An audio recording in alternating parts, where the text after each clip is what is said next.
सल्लल्लाहु अलैहि वसल्लम। मेरे प्यारे इस्लामी भाइयों, नबी पाक अलैहिस्सलातु वस्सलाम की ज़ात वो कमाल की ज़ात है जिसकी हर डायमेंशन, जिसका हर पहलू ही निराला है। अल्लाह ने ऐसा बनाया अपने हबीब को, ऐसा बाकमाल बनाया कि ना उससे पहले ऐसा बनाया ना उसके बाद ऐसा बनाया।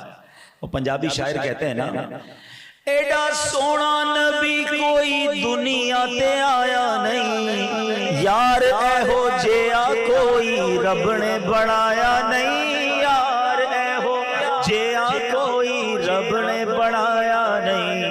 दीद मेरे नबी दिए रब दा नजारा, कसम खुदा दी मैनू सब नालों प्यारा। दीद मेरे नबी की दीद एक्चुअली जो कहा गया रब का नजारा, अल्लाह की कुदरत का नजारा। जब किसी तस्वीर को बंदा देखता है तो कहता है इसका मुसव्विर कैसा होगा, इसको बनाने वाला कैसा होगा। जब हबीब की शान देखते हैं तो बंदा सोचता है इस हबीब को बनाने वाला रब कैसा होगा। अल्लाह की कुदरत का मज़हर है नबी पाक, each and every aspect of his life. आप नबी पाक की जिंदगी का कोई भी पहलू उठा लें, वो हर पहलू में बाकमाल है। ऐब तो दूर की बात है, गुमाने नक्स भी वहां पर नहीं है। इमेजिनेशन भी कोई नहीं कर सकता कि नबी पाक जो है उसमें माद अल्लाह किसी किस्म का कोई ऐब होगा। सैयदी आला हज़रत लिखते हैं ना, वो कमाल हुस्न हुजूर है कि गुमाने नक्स जहां नहीं। नक्स तो दूर की बात है, गुमाने नक्स भी नहीं है। यही फूल खार से दूर है, यही शम्मा है कि धुआं नहीं। क्या प्यारी एग्जाम्पल के जरिए समझाया कि दुनिया में बहुत सारी नेमतें हैं, मगर हर नेमत के साथ कोई ना कोई आजमाइश भी होती है। अब मिसाल के तौर पे फूल, गुलाब बहुत अच्छा लगता है, मगर साथ कांटा मजा नहीं देता। कांटा होता है ना गुलाब के फूल के साथ, जो कली होगी उसमें कांटा भी होता है। शमा बहुत प्यारी खूबसूरत लगती है, कैंडल जब जलती है तो माहौल अच्छा बना देती है, मगर उसमें से धुआं निकलता है, वो मजा नहीं देता। सैयदी आला हज़रत समझा रहे हैं कि यही फूल खार से दूर है। आका फूल तो है मगर कांटा कोई नहीं है। यही शम्मा है कि धुआं नहीं, ये शम्मा तो है मगर धुआं नहीं। तो सुभान अल्लाह, नबी पाक के तमाम ही मामलात बड़े शानदार।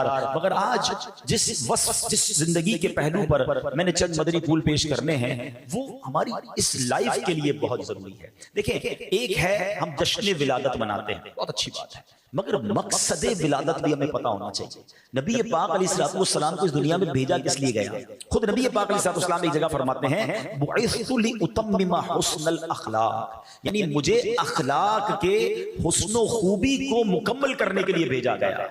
हाय हाय, कैसा इखलाक था कि कुरान फरमाता है व इन्नका लअला खुलुकिन अज़ीम, बेशक तुम यकीनन अजीम अखलाक पर हो। यानी नबी पाक अलैहिस्सलाम के अखलाक की कुरान मिसाल दे रहा है, और गोया हमें रोल मॉडल बताया जा रहा है कि लाइफ गुजारनी है तो सरवर कायनात अलैहिस्सलाम के तरीके पर गुजारनी है। नबी पाक ने कारोबार भी किया, आका ने शादी भी फरमाई, आपकी फैमिली भी थी, सिर्फ पहाड़ों में या गारों में जिंदगी नहीं गुजारी। यानी जिंदगी के वो सारे काम किए जो मैं और आप कर रहे हैं। आपके यहाँ औलाद भी हुई, आपने अपने बच्चों की शादी भी की, आपने ट्रैवल भी किया, आपके दोस्त भी थे, आपके साथी भी थे, आप लीड भी कर रहे थे, आप जनाब कमांड भी कर रहे थे, आपने जिहाद भी किया, आपने दूसरे मुल्कों से ताल्लुकात भी बनाए। अल्लाह अकबर, ये तमाम काम हमारे लिए रहनुमाई हैं। अगर कोई बाप चाहता है मैं बेहतरीन बाप बन जाऊं, वो नबी पाक की सीरत को पढ़े। अगर कोई दोस्त चाहता है कि मैं बेहतरीन दोस्त बन जाऊं, वो नबी पाक की सहाबा के साथ जो एटीट्यूड था उसको समझे। अगर कोई बिजनेसमैन चाहता है कि मैं अच्छी तिजारत करूं, वो सरवर कायनात अलैहिस्सलाम की तिजारत को देखे। अल्लाह अकबर, जिंदगी का कौन सा पहलू है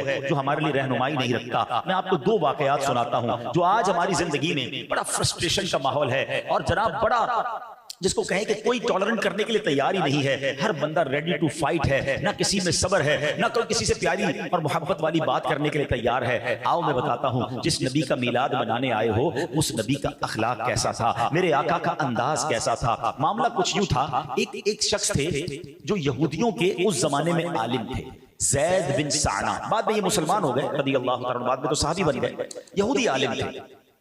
एक बार नबी पाक अलैहिस्सलाम से कुछ खजूरें उन्होंने खरीदी, और खजूरें देने की मुद्दत में अभी 2 या 3 दिन बाकी थे। बिजनेस डील थी और टाइम तय हो गया कि इतने दिनों बाद नबी पाक उन्हें खजूरें दे देंगे। अभी 2-3 दिन बाकी थे कमिटमेंट पूरा होने में। तो उन्होंने मस्जिद में नबी पाक अलैहिस्सलाम की चादर को पकड़ा पब्लिक के सामने, और बड़ी तेज नजरों के साथ, बड़ी बुलंद आवाज के साथ कहा, ऐ मोहम्मद सल्लल्लाहु ताला अलैहि वसल्लम, तुम अब्दुल मुत्तलिब की सारी औलाद का यही तरीका है कि तुम लोग हमेशा हुकूक अदा करने में देर लगाया करते हो, और टाल मटोल करना ये तुम लोगों की आदत बन चुकी है। प्यारे आका से इस तरह बात, सहाबा मौजूद हैं, मस्जिद नबवी शरीफ का माहौल है। अब हजरत अमीरुल मोमिनीन उमर फारूक आजम रदी अल्लाह तआला अन्हु, आपका जलाल, आपकी नबी पाक से मोहब्बत, आप तो खड़े हो गए ना कि नबी पाक से ये कौन इस तरह बात कर रहा है। बड़ी तेज नजरों से आपने उन्हें घूरा और कहा, ए अल्लाह के दुश्मन, अगर नबी पाक का अदब ना होता अभी तलवार से तेरे सर को कलम कर देता। अल्लाह अकबर। अब नबी पाक का एटीट्यूड क्या है, जरा तसव्वुर करो, मैं कहीं या आप कहीं जा रहे हो, हमारे 4-5 दोस्त या हमारे बॉडीगार्ड हमारे साथ हों और कोई हमारे साथ बदतमीजी करे। अब हम क्या करते हैं कि जनाब इतने सारे लोग हमारे साथ हैं, इसको तो सीधा सबक सिखाना है। नबी पाक के साथ उमर फारूक भी हैं, दीगर सहाबा भी हैं, मस्जिद भी आप ही की है, ये बंदा भी गैर मुसलमान था, मगर नबी पाक ने क्या किया ये समझो। आका अलैहिस्सलाम ने उमर से कहा, हज़रत उमर रज़ी अल्लाह तआला से, ए उमर तुम ये क्या कह रहे हो, तुम्हें तो चाहिए था कि मुझे अदाए हक की तरगीब देते, मुझे ये कहते कि हुजूर इसकी खजूरें दे दे और इसको नरमी के साथ बात करने का समझाते कि तुम नरमी से बात करो, और नबी पाक फरमाते तो मुझे कहते कि प्यारे आका आप इसका हक अदा कर दें। अल्लाह अकबर। अब नबी पाक ने हज़रत उमर से क्या कहा कि इसको इसके हक के बराबर खजूरें दे दो और थोड़ी खजूरें ज्यादा भी दे दो। हज़रत उमर कहते हैं एक तो बदतमीजी की इसने, अच्छा ठीक है अब इसकी जितनी खजूरें निकलती है उतनी देना, एक्स्ट्रा किस चीज की देनी है। नबी पाक अलैहिस्सलाम ने फरमाया चूंकि तुमने टेढ़ी, अच्छा अब नबी पाक ने इनकी तरबियत तो फरमा दी कि इसलिए देनी है कि तुमने उसको बड़ी टेढ़ी नजरों से देखा था, गुस्से से देखा था, उसका दिल टूट गया होगा, थोड़ी खजूरें ज्यादा दे दो ताकि उसका दिल जो है वो तुमसे बहल जाए, उसका दिल साफ हो जाए। हजरत उमर उसके पास जाकर खजूरें लेकर गए। अच्छा यहाँ एक बड़ी बारीक सी बात है, नबी पाक खुद भी खजूरें दे सकते थे, किसी और के जरिए भी भिजा सकते थे, मगर सहाबा की तरबियत का अंदाज क्या है कि जिस सहाबी को ज्यादा जलाल आया उसी सहाबी के जरिए खजूरें भिजवाई और कहा थोड़ी ज्यादा भी दो ताकि तरबियत हो जाए। हज़रत उमर जाते हैं, ज़ैद बिन साना से कहते हैं तुम्हारी खजूरें ले लो और ये तुम्हारे लिए कुछ और खजूरें भी नबी पाक ने भिजवाई हैं। कहते ज्यादा क्यों भिजवाई हैं? कहा मेरे आका ने फरमाया मैंने तुमको बड़े गुस्से से देखा था, तुम्हारे सामने मेरी आवाज बुलंद हो गई थी, तुम्हारी दिल जोई के लिए कुछ खजूरें ज्यादा भिजवाई हैं। अल्लाह अकबर। अब ज़ैद बिन साना ने क्या कहा, ए उमर तो मुझे पहचानते हो मैं कौन हूं? कौन हो? कहा मैं ज़ैद बिन साना हूं। कहा तुम वही हो जो यहूदियों के बहुत बड़ा आलिम है? कहा मैं वही हूं। कहा तुम्हें तमीज नहीं है कि अल्लाह के नबी से बात कैसे करते हैं? इतनी तुमने बुलंद आवाज से बात की, इतना मिस एटीट्यूड तुमने किया। अब सुनो ज़ैद बिन साना क्या कहता है, वो कहते हैं बात यह है कि मैंने अपनी किताबों में पढ़ा है कि जो आखिरी नबी होंगे उनमें दो निशानियां होंगी, एक तो ये उनकी नरमी गुस्से पर गालिब रहेगी और दूसरी ये कि जितनी जहालत का बर्ताव किया जाएगा उतना हिल्म और बुर्दबारी उनका बढ़ता चला जाएगा।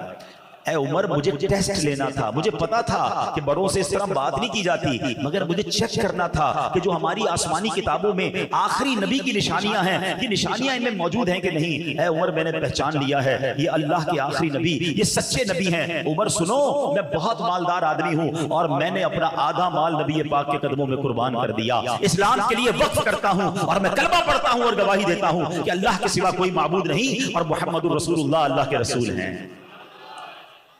अल्लाह अकबर। ये एक वाकया काश हमें समझ आ जाए। देखिए टिट फॉर टैट, जैसे को तैसा, ईंट का जवाब पत्थर से। अरे इसने मेरे सामने बदतमीजी की, अब मैं इसको बताता हूं मैं कौन हूं। इसने एक गाली दी मैं इसको 7 गालियां दूंगा, इसने बदतमीजी की अब उसकी औकात याद दिलाऊंगा। ये इस्लाम नहीं है। नबी ये पाक और सहाबा यहां बदला लेते तो क्या ज़ैद बिन साना मुसलमान होते?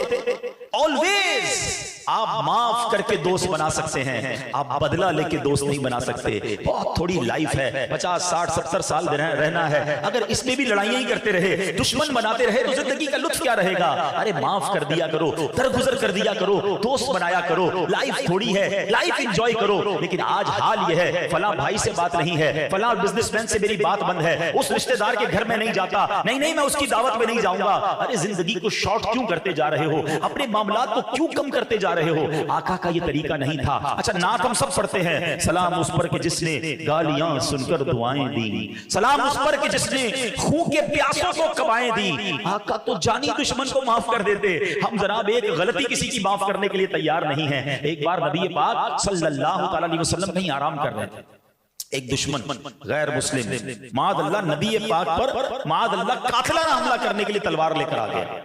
कोई गार्ड नहीं, नबी पाक के साथ कोई उस वक्त सहाबी भी नहीं था, हाथ में तलवार, नाम था उसका गौरस। नबी पाक के सामने आके खड़ा हो गया, प्यारे आका की मुबारक आंखें खुली। गौरस बड़े तकब्बुर में कहता है, ए मोहम्मद आज तुम्हें मुझसे कौन बचाएगा? क्योंकि कोई नहीं था, हाथ में उसके तलवार है। सुभान अल्लाह। नबी पाक ने एक ही लफ्ज कहा, अल्लाह। अदा किसकी जबान से हुआ था? अल्लाह के हबीब की जबान से। नाम किसका कहा? अल्लाह। अल्लाह अकबर, ये लफ्ज की ऐसी हैबत तारी हुई गौरस पर कि वो लरसने लगा। उसके हाथ से तलवार गिर गई। अब नबी पाक ने तलवार उठाई, कहा गौरस अब तुम्हें कौन बचाएगा मुझसे? अब तुम्हें कौन बचाएगा? अब जरा सोचो, जो बंदा मारने आया है अब आपके हाथ में तलवार आ गई है। तो कहता है आप तो करीम बाप के करीम बैठे हैं, आप तो माफ करने वाले हैं, गलती हो गई मुझे माफ कर दें। नबी पाक ने उसे माफ किया। अपनी कौम में जाकर कहता है ऐसी शख्सियत से मिलकर आया हूं जो खून के प्यासों को माफ कर देते हैं। कलमा पढ़कर गौरस भी मुसलमान हो गए। अरे इस्लाम की तारीख भरी हुई है। Whenever you see, इस्लाम ये मिसकंसेप्शन है इस्लाम के बारे में कि इस्लाम तलवार के जोर पे फैला है। नहीं जनाब, इस्लाम जो है वो माफी से फैला, दरगुजर से फैला, इस्लाम मोहब्बतों से फैला है। फतेह मक्का क्या था? आपने कभी इसको अगर स्टडी करें ना, अल्लाह अकबर, पहले तो जरा मक्के वालों का जुल्म याद करो कि नबी ये पाक की राह में कांटे बिछाए जाते, प्यारे आका पर पत्थर इन लोगों ने बरसाए, सहाबा इकराम को शहीद किया, नबी ये पाक के सहाबा को तपती रेतों पर लिटाया, कई सहाबा को जख्मी कर दिया। और फिर एक वक्त ऐसा आया कि नबी ये पाक को मक्का छोड़ना पड़ा। कभी सोचो कराची में जो रहते हैं, जिनकी पैदाइश कराची की है, आपकी उम्र 50 साल हो जाए, आपके बच्चे यहाँ हो, बच्चों के बच्चे यहाँ हो, आपका कारोबार यहाँ हो, आपकी प्रॉपर्टी यहाँ हो, और एक वक्त ऐसा आए कि आपके साथ इतना जुल्म हो कि आपको सब छोड़ के जाना पड़े, कितना दुख होगा। नबी, और फिर काबा भी वहां हो, मक्का भी वहां हो। नबी पाक जब मक्के से गए थे ना मदीने, बड़े अफसरदा थे, और आपने एक घाटी पर खड़े होकर काबे की तरफ इशारा करके कहा था, ऐ काबा अगर मुझे मक्के वाले ना निकालते तो मैं कभी तुझे छोड़ के ना जाता। बड़े गमज़दा दिल के साथ। और फिर वो सफर भी कितना खौफनाक और कितना यूं समझिए कि दुश्मनों का खौफ था कि सैयदना अबू बकर सिद्दीक को लेकर अकेले ट्रैवल किया था नबी पाक ने। गारे सौर में 3 दिन 3 रातें गुजारी और रास्ता बदल के नबी पाक जो है वो मदीने पहुंचे थे। मगर सिर्फ 8 साल के अंदर अल्लाह ने इस्लाम को वो ताकत दी कि वही आका अलैहिस्सलाम जो अपने सहाबा को पहले खामोशी से मदीने पहुंचने की आपने तलकीन की थी, अब 10,000 का लश्कर लेकर मक्के आ रहे हैं। और सुभान अल्लाह, बगैर जंग के मक्का फतह हो गया। अब वो सारे दुश्मन सामने खड़े थे जिन्होंने सहाबा को शहीद किया था, नबी पाक के बच्चों को रुलाया था, खुद नबी पाक के बारे में बहुत बुरी बुरी बातें कही थी और मक्का छोड़ने पर मजबूर किया था। वो सारे समझते थे कि आज हमारी बोटी बोटी कर दी जाएगी। मगर जब नबी पाक अलैहिस्सलाम ने पूछा कि बताओ कि आज तुम्हें मालूम है मैं तुम्हारे साथ क्या मामला करने वाला, तो सब और कांपने लगे कि आज तो गए सबके सर कलम होंगे। मगर बड़े लरसते हुए उन मक्के वालों ने कहा था, हम आप तो बड़े करम वाले हैं, आप तो बड़े करीम हैं, आप तो माफ करने वाले हैं। नबी पाक ने जवाब दिया, आका ने फरमाया, ला तसरीब अलैकुमुल यौमा फदहबू अंतुमुत तुलका, आज तुम पर कोई इल्जाम नहीं, जाओ तुम सारे के सारे आजाद हो। आम माफी दे दी। अच्छा, यहां तक वाकया सबने सुना है। इस वाकये के बाद टर्नआउट क्या हुआ, रिजल्ट क्या आया, जरा समझिएगा। लॉजिकली एक बात समझाना चाहता हूं। मक्का फतह हुआ है 8 हिजरी में, ठीक है। कितने मुसलमान थे? 10,000 मुसलमान मदीने से लश्कर के तौर पर आए थे। कुछ औरतें मदीने में होंगी, वहां भी 10,000 आप काउंट कर लो, तो all together in all around the world 20-25 हजार से ज्यादा मुसलमान नहीं हैं। मगर इधर माफी का ऐलान हुआ, वो ज़ारो कितार रोने लगे। उनको ख्याल ही नहीं था कि हम माफ किए जाएंगे। हमने तो इनके बच्चों को, इनके सहाबा को शहीद किया, हमने इनकी औरतों के साथ बदतमीजी की, हमने इनके साथ बड़ा जुल्म किया, इनकी प्रॉपर्टी पर कब्जा कर लिया, ये आज हमें कैसे छोड़ेंगे। मगर जब नबी पाक ने माफ किया ना, तो अहले मक्का ज़ारो कितार रोने लगे और हजारों की तादाद में लोग कलमा पढ़कर मुसलमान हो गए। अच्छा, इसका रिजल्ट क्या आया? हुज्जतुल विदा कब हुआ है? देखो, मैं आपको चले छोटी सी इस्लाम की हिस्ट्री समझो। इस्लाम किस ग्रेजुअली अंदाज से आगे बढ़ा है। इस्लाम जब नबी पाक अलैहिस्सलाम मक्के से मदीने गए ना, तो तकरीबन 70-80 सहाबा हिजरत करके गए थे। वहां पहले से कुछ सहाबा मौजूद थे। 2 हिजरी में गज़वाए बदर होता है। कितने सहाबा थे? सबको बदर वालों की तादाद याद होगी, 313, याद है ना? 2 हिजरी हिजरत करके गए और आफ्टर 2 इयर्स ओनली। और उस वक्त नबी पाक ने बदर के मैदान में एक जुमला कहा था, दुआ करते हुए कि या अल्लाह, अगर आज ये मारे गए तो तेरा नाम लेने वाला दुनिया में कोई नहीं होगा। इसका मतलब पूरी दुनिया में 313 सहाबा बदर में थे, कुछ खवातीन होंगी। ऑल टुगेदर मोटा हिसाब कर लो 600-700 लोग दुनिया में मुसलमान थे। हिजरी कौन सी है? 2। 3 हिजरी में होता है गज़वाए उहद, वहां 700 मुसलमान उहद के मैदान में हैं। 300 से तादाद कहां पहुंची? 700 तक। फिर उसके बाद आगे चले, 6 हिजरी में सुलह हुदैबिया होता है, जब मुसलमान मदीने से मक्के उमरा करने गए थे। 1400 का नबी पाक लश्कर लेकर आए थे। 700 से तादाद कहां पहुंची? 1400। कितनी स्लो ग्रोथ है, समझ रहे हो आप? नबी पाक ने ऐलान नबूवत कब किया है? 40 साल की उम्र में। थोड़ा मेरे साथ रहो ना तो सीख लोगे बात को। कितने साल की उम्र में किया? 40 साल की उम्र में। मक्के कब गए थे? 53 साल की उम्र में। 13 साल की तबलीग के बाद 70, 80, 100 मुसलमान हुए। 2 हिजरी और मिला लें, 13 और 2 कितने हो गए? 15 साल में बदर होता है। बदर में कितने थे? 313। अब जनाब आगे जाकर 6 हिजरी में हो रहा है सुलह हुदैबिया। कितने हो गए? 1400। 6 और 13 साल मक्के वाले, 19 साल की तबलीग है। और मुसलमान कितने हुए? 1400। समझ रहे हो? तबलीग कौन कर रहा है? रब के हबीब। कितनी तकलीफें उठाई। और अब 8 हिजरी में, अच्छा सुलह हुदैबिया मेरा मौजू नहीं है, वरना जिन्होंने पढ़ा है वो मेरा जुमला पिक कर लेंगे। आपको याद होगा जब सुलह हुदैबिया में नबी पाक ने ihram उतारा था ना, तो कुछ सहाबा ने कहा था हुजूर ये कैसी मुआहिदा है, हम बगैर उम्रा किए जा रहे हैं। तो आपने फरमाया था ये फतह है, ये फतह की तरफ इशारा है। मेरे आका ने मुस्तकबिल की प्लानिंग बताई थी। 6 हिजरी में 1400 हैं, 8 हिजरी में 10,000 का लश्कर लेकर आ रहा है और मक्का फतह हो गया विद इन 2 ईयर्स। फिर भी मैं अब जो बताने जा रहा हूं बात, वो बड़ी अमेजिंग बात है, ये आपको पता होनी चाहिए। 10,000 लोग कब हैं? 8 हिजरी में। अगेन कैलकुलेट करते हैं, 13 साल मक्के वाले, 8 साल मदीने वाले, कितने हो गए? 21 साल। कितने मुसलमान हुए? 10,000। समझ रहे हो ना बात? अब 9 हिजरी में हुज्जतुल विदा होता है। अरफात के मैदान में 1,24,000 सहाबा मौजूद हैं।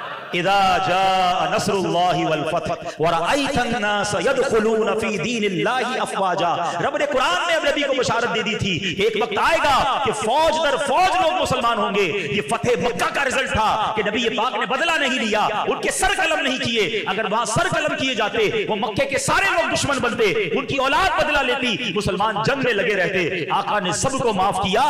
1 साल के अंदर 10,000 का फिगर जो है वो 1,24,000 तक पहुंच गया। और उसके बाद जो इस्लाम ने टेक ऑफ किया है, आज दुनिया का कौन सा कोना है जहां मेरे आका का नाम लेने वाले नहीं, जहां मुसलमान नहीं। बताया जाता है 200 करोड़ मुसलमान इस वक्त दुनिया में मौजूद हैं। और इस वक्त भी दुनिया में सबसे तेजी से फैलने वाला अगर कोई मजहब है, the most growing religion on earth, Allah की रहमत से वो हमारा मजहब इस्लाम है। तो इस्लाम माफी से फैला है, इस्लाम दरगुजर से फैला है। और आज वही जाहिलियत की रस्में हमारे अंदर आ गई। मैं माफ नहीं करूंगा, मैं जनाब किसी मैं कैसे छोड़ दूं, मैं बताऊंगा मैं कौन हूं। वाकई ये वो गलती कर रहे हैं। हम नबी पाक को भी नाराज करते हैं, अल्लाह को भी नाराज करते हैं कि जब हम बदला लेने की बात करते हैं, हम दुश्मनी की बात करते हैं, हम छोटी गलती भी किसी की माफ नहीं करते। हमारा मुलाजिम गलती करे उसको गालियां निकालते हैं, उसको बुरा भला कहते हैं। अरे वो इंसान है, हो गई गलती, कभी माफ भी कर दिया करो। हर गलती की सजा नहीं होती। बीवी से गलती हो जाए उसको गालियां देते हैं, बच्चों से गलती हो जाए बाज़ औक़ात उस पर ज्यादती करते हैं। ऐसा ना करो ऐ मेरे प्यारे इस्लामी भाइयों, अल्लाह माफ करने वाला है और माफी को पसंद करता है। हम सब ये चाहते हैं कि अल्लाह हम सबको माफ कर दे, हैं? ये चाहते हो ना? कभी क्या दुआ करते हो? अल्लाह मेरे सारे गुनाह माफ कर दे। तुमने किसी को माफ किया है? ये कैसी अजीब बात है कि मैं अल्लाह के बंदों को माफ करने के लिए तैयार नहीं हूं और अल्लाह से कह रहा हूं या अल्लाह तू मुझे माफ कर दे। अरे कभी ये तो सोचो कि अल्लाह की बारगाह में जवाब क्या दोगे? मजा ये है कि तुम रब से यूं दुआ करो कि अल्लाह मैंने तेरे सारे बंदों को माफ कर दिया, ए मेरे मौला तू भी मुझे माफ कर दे। मैं बंदा होकर मैंने बंदों को माफ किया, दुखाया मेरा दिल लोगों ने, सताया मुझे, तकलीफ दी, मगर मौला तुझे माफी बड़ी पसंद है। मैंने तेरे सारे बंदों को माफ किया, अब एक करीम तू भी मुझे माफ कर। ये रेलेवेंट माफी बनती है ना? मगर आज दिलों में कदूरतें, दिलों में दुश्मनियां और अल्लाह से माफी मांग रहे हैं। प्लीज सोचो, एक वाकया आपने सुना होगा कि ये माफी कितनी रब को पसंद है। पता है, एक शख्स था, उसकी बीवी ने एक बार खाने में नमक बहुत ज्यादा डाल दिया। ठीक है, अब जब नमक डाला तो उसको तो बड़ा गुस्सा आया कि यही प्लेट उठा के इसके मुंह पे मारूं।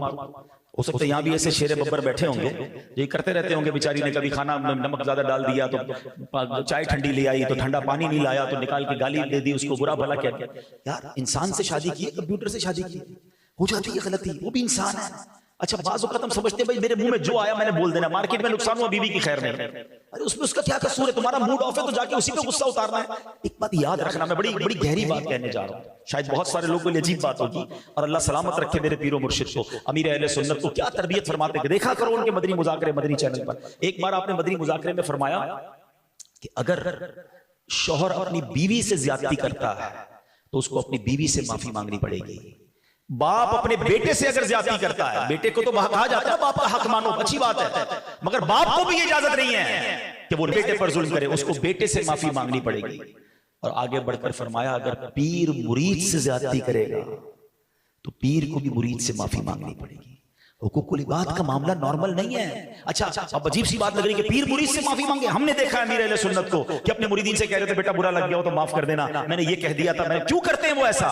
क्योंकि उन्होंने सीरत मुस्तफा पढ़ी है। अरे जब मेरे आका अपने सहाबा से कहते हैं कि किसी का हक आता हो तो मुझसे ले लो, एक सहाबी तो खड़े हो गए, कहा हुजूर मेरा एक हक निकलता है आप पर। क्या हक निकलता है? कहा हुजूर आप सफे दुरुस्त कर रहे थे, एक छड़ी आपने मेरे पेट पे मार दी थी, मुझे बदला चाहिए। नबी पाक ने फरमाया आओ अपना बदला ले लो, मैं हाजिर हूँ। सारे सहाबा हैरान कि कैसी बातें कर रहा है, नबी पाक से बदला लेगा। अब वो साहबी कहते हैं हुजूर ऐसे नहीं, जब आपने मेरे पेट में छड़ी लगाई थी ना, मेरा कुर्ता नहीं था, मेरा पेट नंगा था, आप कुर्ता ऊपर कीजिए। अल्लाह के हबीब ने कुर्ता ऊपर किया, लोगों की चीखें निकल गई कि ये क्या करने जा रहा है। मगर वो साहबी भी कमाल के थे, दौड़ते हुए गए और नबी पाक से लिपट गए। कहते हैं हुजूर मसला ये बदला नहीं लेना था, जंग होने वाली है, गजवा शुरू होने वाला है, क्या पता मेरे मुकद्दर में शहादत हो, मैं चाहता हूं मरने से पहले मेरा जिस्म आपके जिस्म से टच हो जाए। मगर नबी पाक की क्या आदत कि हक निकलता है तो ले लो, यहां सुलह हो जाए वहां मारे जाएंगे। मगर इधर तो किसी को फिक्र ही नहीं, लड़ने झगड़ने के लिए तैयार है, दुश्मनियां पाल के रखी। तो मैं वाकया सुना रहा था कि उस बंदे की बीवी ने खाने में नमक ज्यादा डाला, बड़ा गुस्सा, अभी देता हूं बदला। मगर बदला फिर सोचने लगा यार मैं एक गलती मेरी बीवी ने की है, मुझे गुस्सा आ रहा है, बदला लेने को जी चाह रहा है। मैं तो सुबह से शाम तक अपने रब की कितनी नाफरमानियां करता हूं, अगर मेरे रब ने मेरी पकड़ करनी शुरू की तो मेरा क्या बनेगा। कहता मैंने कुछ नहीं कहा, चुपचाप मैंने खाना खा लिया, छोड़ दिया बीवी को। मरने के बाद मुझे बताया गया कि उस दिन जो तूने बंदा होकर मेरी बंदी को माफ किया था, मैं तो सबसे बड़ा माफ करने वाला हूं, जा मैंने तेरे सारे गुनाहों को माफ कर दिया। ये है माफी, ये है दरगुजर, और ये है नबी पाक का तरीका। मैं असल में चाहता ये हूं, जो मैं कोशिश कर रहा हूं, जहां भी हम बयान कर रहे हैं ये मैसेज लेके चल रहे हैं कि यार मिलाद तो हम हर साल मनाते हैं, मगर मिलाद के इस महीने के बाद मेरे अंदर फर्क क्या आता है। मैं जैसा मिलाद से पहले वैसा ही मिलाद के बाद, तो मैंने क्या लिया इस रहमत की बारिश से? बारिश तो बरसी मगर मेरा दामन तो खाली रहा। अगर मैं पहले ही लड़ाई झगड़े वाला, मिलाद के बाद भी लड़ाई झगड़े वाला, पहले भी बेनमाजी बाद में भी बेनमाजी, पहले भी बद अखलाक अब भी बद अखलाक, मिलाद के महीने से पहले भी हराम कमाने वाला, मिलाद का महीना गुजारा, मिलाद भी मनाया, परचम भी लगाए, लाइटें भी लगाई, लंगर भी खाया, फिर हराम कमाने वाला। तो क्या इंप्लीमेंट हुआ मेरी जात में? मुझे मिलाद ने क्या दिया? इसका मतलब मैंने दिल का दरवाजा खोला नहीं है, वरना मिलाद के इज्तिमा में तो बड़ी बरकत होती है। प्लीज कम से कम यार रबीउल अव्वल के महीने में नबी पाक की एक अदा तो सीख लो कि यार ये वाली अब बस मेरी लाइफ में आज के बाद में इसको शामिल कर लेता हूं। आपको कोई कहे यार तुम तो बहुत गुस्से होते थे, बात बात पे लड़ते थे, तुम बड़े नरम हो गए हो, तो आप कहें यार आका का मिलाद आया है, मेरे आका माफ करने वाले थे, मैं भी माफ करने वाला बन गया। यार तुम फजर भी पढ़ने लग गए, सारी नमाजें पढ़ने लग गए, तो आप जवाब दें कि बस नबी पाक का मिलाद आया और आका ने फरमाया जो इलत कुर्रतु ऐनी फिस्सलाह, नमाज में मेरी आंखों की ठंडक है। नबी पाक का बर्थडे था, गिफ्ट भी तो देना था ना, मैंने आका को नमाज का तोहफा दिया, मैं 5 वक्त का नमाजी बन गया। तो मिलाद का एसेंस मिलेगा ना, तो उसकी बरकतें मिलेंगी, तो मजा है कि यार हम मिलाद करते तो हमारे अंदर फर्क आता है। इतनी सारी नबी पाक की सीरत सुनते हैं, खुद वैसे के वैसे ही रहते हैं। नहीं तो मेरे प्यारे इस्लामी भाई देखें, ये जो हुकूकुल इबाद है ना, ये मामला ज्यादा सेंसिटिव है। देखिए माशाल्लाह मुझे काफी सारे चेहरे नजर आ रहे हैं, नमाजी भी हैं, चेहरे पे दाढ़ी भी है, यहाँ हाजी भी होंगे, उम्रा करने वाले भी होंगे, सदका खैरात करने वाले होंगे, बहुत अच्छी बात है। मगर ये सारे काम पता है क्या है? ये है हुकूकुल्लाह। अब मेरा और अल्लाह का मामला है। खुदा ना खास्ता अगर कोई शख्स 70 साल तक नमाज ना पढ़े ना, एक बार सच्ची तौबा कर ले, अल्लाह कबूल कर ले, उसके सारे गुनाह माफ फरमा देगा। लेकिन बंदों से जो मामला है ना, वो ज्यादा सेंसिटिव है, क्योंकि अगर किसी का दिल दुखाया ना, किसी के साथ ज्यादती की, तो जब तक बंदा माफ नहीं करेगा रब भी माफ नहीं फरमाएगा। आप सोचिए, हम बाज़ औक़ात नमाज में पंक्चुअल होते हैं, हज भी कर रहे होते हैं, रोजे भी रख रहे होते हैं, लेकिन लोगों के साथ बर्ताव ठीक नहीं होता, फैमिली के साथ बर्ताव ठीक नहीं होता, किसी के साथ नरमी से बात नहीं कर रहे होते। ये ना करें। यहाँ तो बंदा कहता है जो करना है कर ले, मेरे आगे कोई नहीं बोल सकता, मुझसे कौन पैसे वसूल कर सकता है, जो तेरे से हो सकता है कर ले। जुमले बोला ना करो। हाँ ठीक है, वो गरीब जो है ना कुछ कर नहीं सकता, मगर एक काम कर सकता है कि अल्लाह को मदद के लिए पुकार सकता है। और जालिम की गिरेबान पर मजलूम का हाथ होता है, जब रब अज़्ज़ व जल उससे इंतकाम लेता है। मैं पंजाब में पिछले दिनों गया, एक जुमला सुना, मुझे तो कपकपी आ गई। पंजाबी लोग एक बड़ा प्यारा जुमला कहते हैं मजबूत आदमी से न डरो, माड़े आदमी से डरो। मतलब माड़ा कहते हैं कमजोर को। तो मैं हैरान, मैंने कहा इसका क्या मतलब? कहते हैं माड़ा जब हाथ उठाता है ना, जब फरियाद करता है ना, तो वो अर्श तक जाती है। जब कोई किसी कमजोर को दबाता है ना, तो फिर उसके साथ रब की ताकत और रब की कुदरत होती है।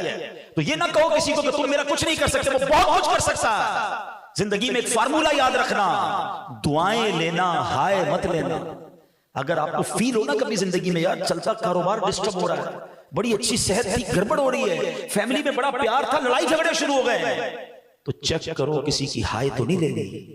क्योंकि तंग करोगे ना किसी को और उसने अल्लाह को पुकार दिया, तो फिर उसकी लाठी बेआवाज है, फिर तबाह बर्बाद होने में जालिम को देर नहीं लगती। प्लीज ट्राई टू अंडरस्टैंड हुकूकुल इबाद, ये बड़ा सेंसिटिव मामला है। दुनिया में किसी का दिल अगर दुखा दिया है, किसी का माल आपके पास आ गया है, किसी की प्रॉपर्टी आपके पास है, या कोई भी हक है, इधर माफ करवा लो, इधर दे दो उसे, कयामत के दिन तो मारे जाएंगे, पकड़े जाएंगे।